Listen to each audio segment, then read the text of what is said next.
All right, so ever feel like, society's telling you how to think inside the box, like the logic is the only way to experience the world? Yeah. Well, today we're doing a deep dive into a Japanese bestseller that throws that whole idea out the window. It's Okay. called Mr. Left Brain, Mr. Right Brain. And buckle up. Oh, wow. It's interesting. Interesting might be an understatement, actually. Oh, Yeah. yeah. The book is by a housewife writing under this pen name, Milk Nipple Handsome. Okay. And it all comes from this sudden, like, life-altering experience, supposedly unlocked her right brain potential. Right, and this whole right brain thing, for anyone listening who's new to this, it's all about intuition. Yeah. Creativity, big picture stuff. Mm-hmm. Like, let's be honest, those things don't always get a lot of love in our super, like, hyper-rational world. For sure. But this housewife, she claims tapping into her right brain led to, like, happiness, powerful intuition, even manifestation. Right. The whole thoughts become things idea. It definitely sounds a little, out there. Yeah. Especially if you're, like, firmly rooted in logic and analysis. Sure. But the book, it actually touches on some pretty fascinating neuroscience. Okay. It's true that the left brain tends to handle language, logic, that sort of thing, while the right brain is more associated with, like, intuition and holistic thinking. So when you're, like, stuck trying to remember a word, Yeah, that's your left brain being a stickler. totally.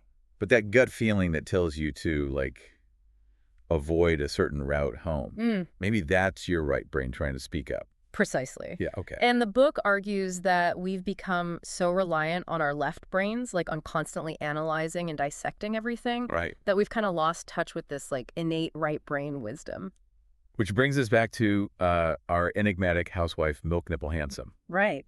She describes this sudden shift where her inner monologue just vanished. Poof. Wow. The world started sparkling with light. She felt this overwhelming peace and joy. Right. Sounds a bit like a blissful stroke, maybe. It's remarkably similar to the experience of neuroanatomist Jill Bolt Taylor, Oh, right. who actually did have a stroke that temporarily shut down her left brain. Yeah. She also described this sense of oneness and euphoria, this feeling of being completely connected to everything. Okay, but hold on. Do we really need a medical emergency to access this so-called right brain bliss? Right.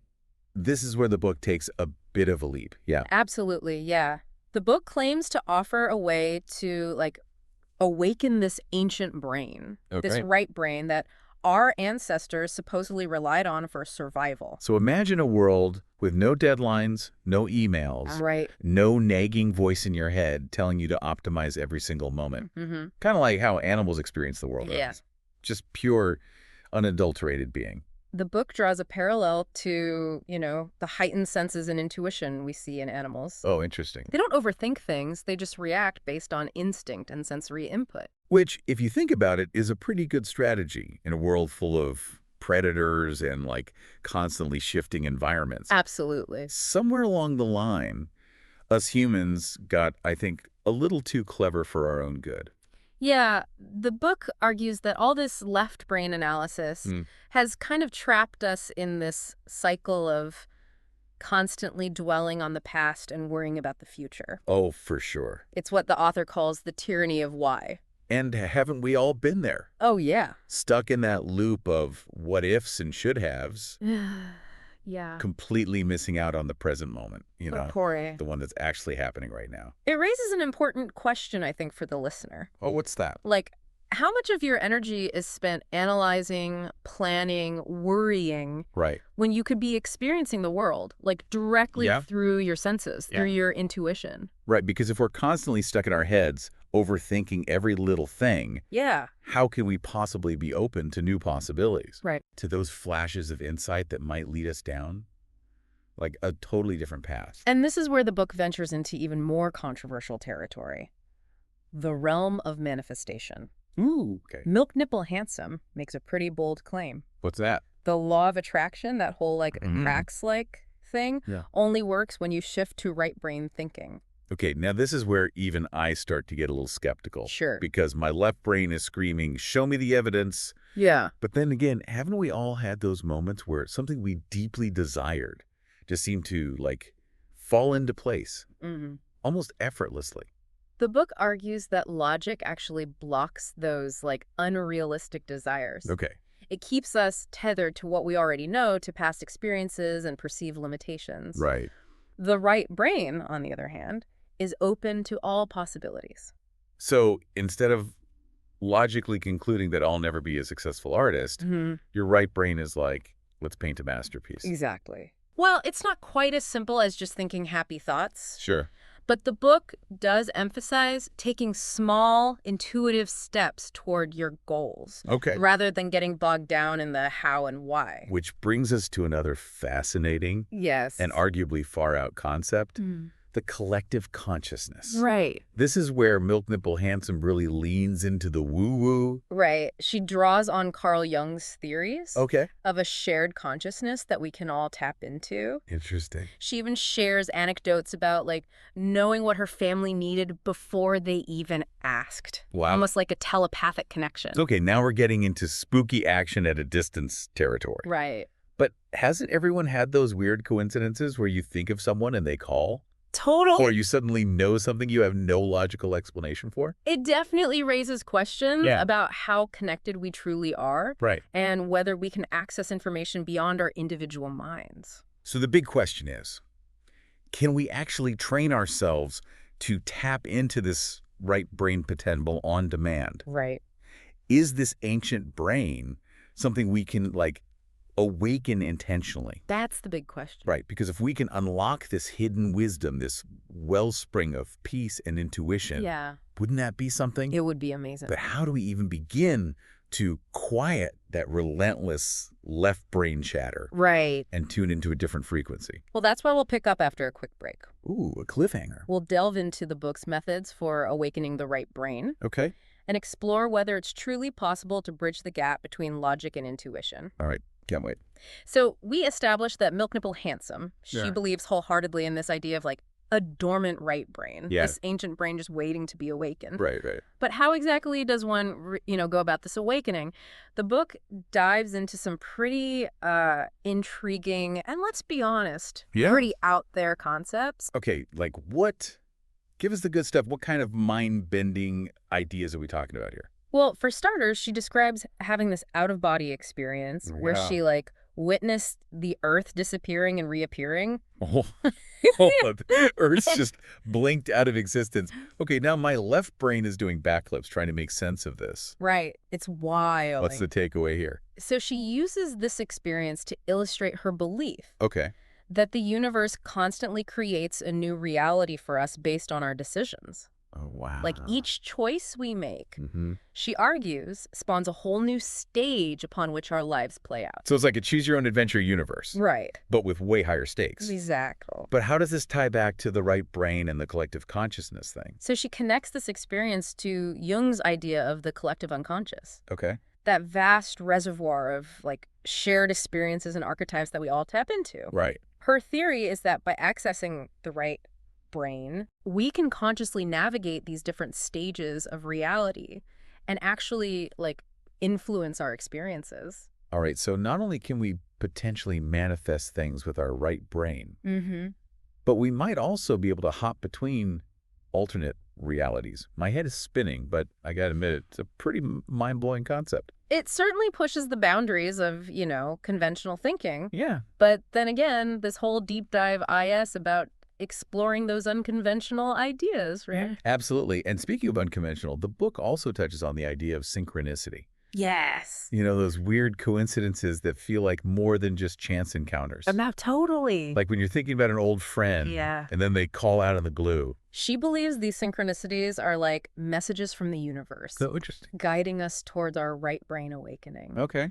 And she argues that the more we tune into our right brain, Yeah. the more frequently these synchronicities occur. So it's like the universe is sending us little winks and nudges, saying, hey, you're on the right track. Keep going. Exactly. Okay. And here's where her interpretation of the law of attraction gets really interesting. Right. She suggests that by accessing the right brain Hmm. and tapping into this collective consciousness, Yeah. we can actually influence the flow of synchronicities and manifest our desires more effectively. But if the left brain is all about logic and reason, Right. how do we even begin to quiet that inner critic Yeah. and let our intuition take the wheel?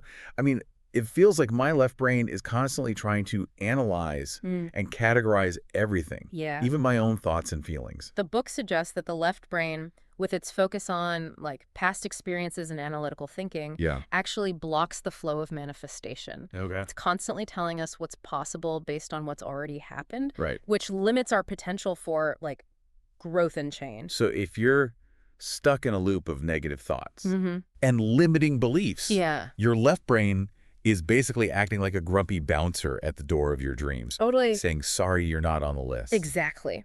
The right brain, on the other hand, is the ultimate optimist. Okay.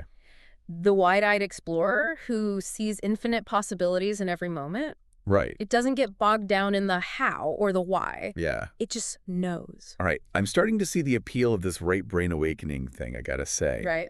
But how do we actually silence that left brain chatter and tune into this intuitive frequency? The book must have some practical tips, right?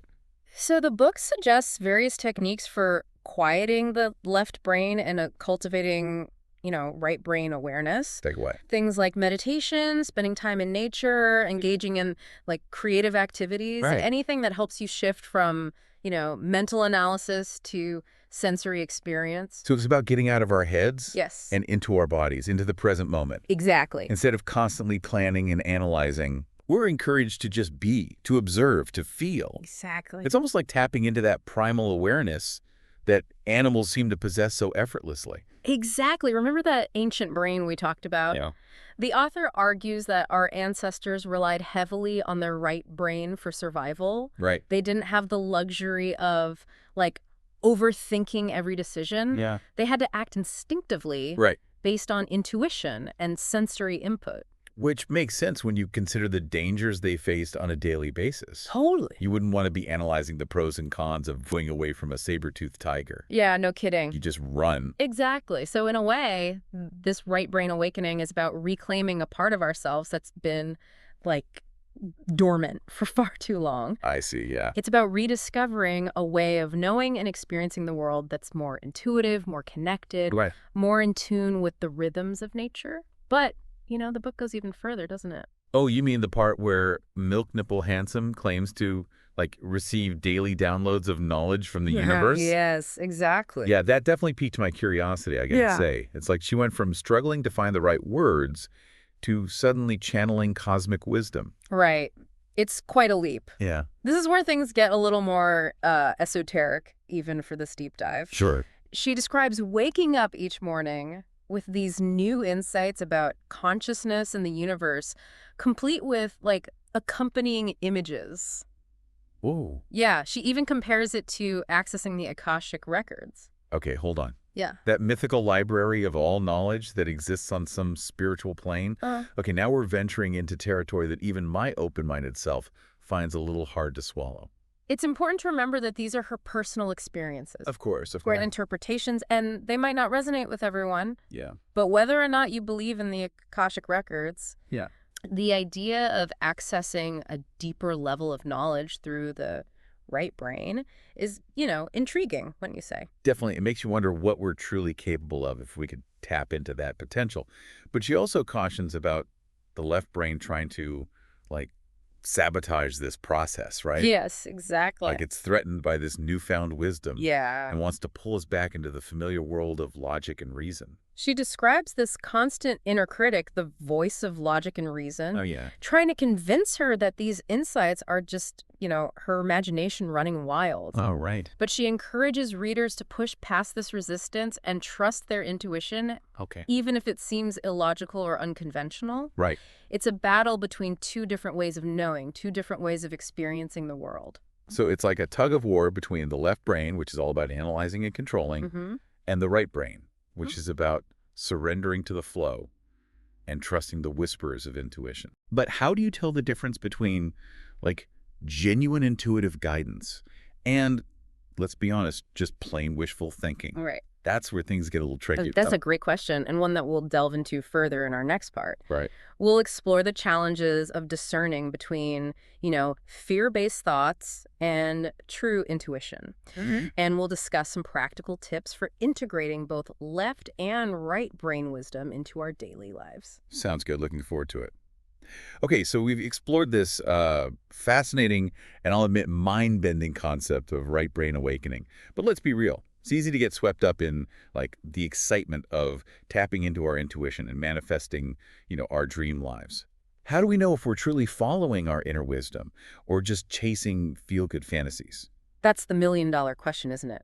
The book emphasizes that true intuition aligns with, your highest good and the good of others.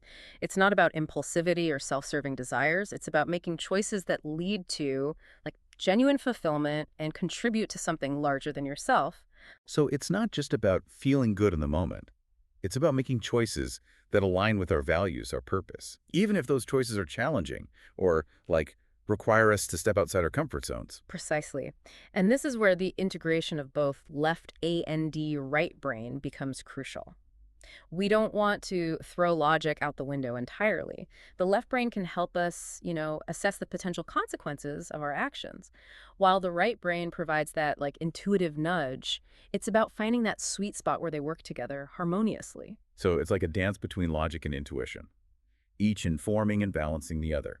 The left brain helps us navigate the, practical realities of life, while the right brain keeps us connected to our dreams and aspirations. Exactly. It's not about choosing one over the other, but about recognizing the value of both and learning to utilize them effectively. Think of the left brain as the architect, carefully planning and constructing the framework, while the right brain is the artist, adding the color, the emotion, the inspiration. Okay, I love that analogy. It makes this whole concept of right brain awakening feel less like a mystical pursuit and more like a practical skill we can develop.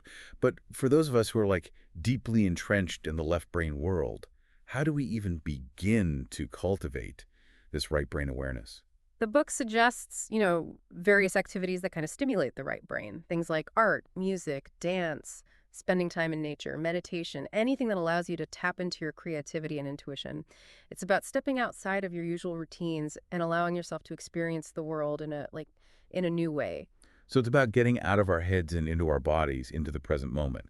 Instead of constantly analyzing and planning, we're encouraged to just be, to observe, to feel. It's almost like tapping into that primal awareness that animals seem to possess so effortlessly. Exactly. Remember that ancient brain we talked about? The author argues that our ancestors relied heavily on their right brain for survival. They didn't have the luxury of overthinking every decision. They had to act instinctively, based on intuition and sensory input. And, engaging the senses can be surprisingly simple. Focus on the colors in a flower, the textures in a piece of wood, the subtle sounds of the wind. It all helps pull you into the present moment where that right brain thrives. I think that's a great takeaway for our listeners, actually. Sometimes we get so caught up in the, grand idea of awakening the right brain that we overlook the simple everyday practices that can help us shift our perspective. It doesn't require a dramatic life overhaul or a like mystical retreat. It can start with something as simple as noticing the beauty in the ordinary. Absolutely. And that's where the book offers a message of hope, I think. It suggests that anyone can tap into their right brain potential, even if it takes, time and effort. It's about starting small, making gradual shifts in your mindset and habits, and trusting the process. So instead of trying to force a complete transformation overnight, it's about taking baby steps, Hmm. being patient with ourselves, and celebrating those moments when we do manage to silence the inner critic and tap into that deeper well of wisdom. It's like learning a new language. It takes time, practice, and a willingness to make mistakes along the way. Well said. And as we wrap up our deep dive into the world of Mr. Left Brain, Mr. Right Brain, I'd like to leave our listeners with this thought. What if, by embracing the wisdom of our ancient brain, we could unlock a world of, greater peace, creativity, and connection? Perhaps it's time to listen to the whispers of our intuition, to trust the wisdom that lies within, and to see where it leads us. Beautiful. And if you're feeling inspired to explore your own right brain potential, we'd love to hear about your experiences. Have you had moments where intuition guided you in like unexpected ways? What practices help you quiet the mental chatter and tap into that deeper knowing? Share your insights, your aha moments, even your, healthy skepticism. After all, that's what this deep dive is all about, exploring these fascinating ideas together and expanding our understanding of what it means to be, fully human.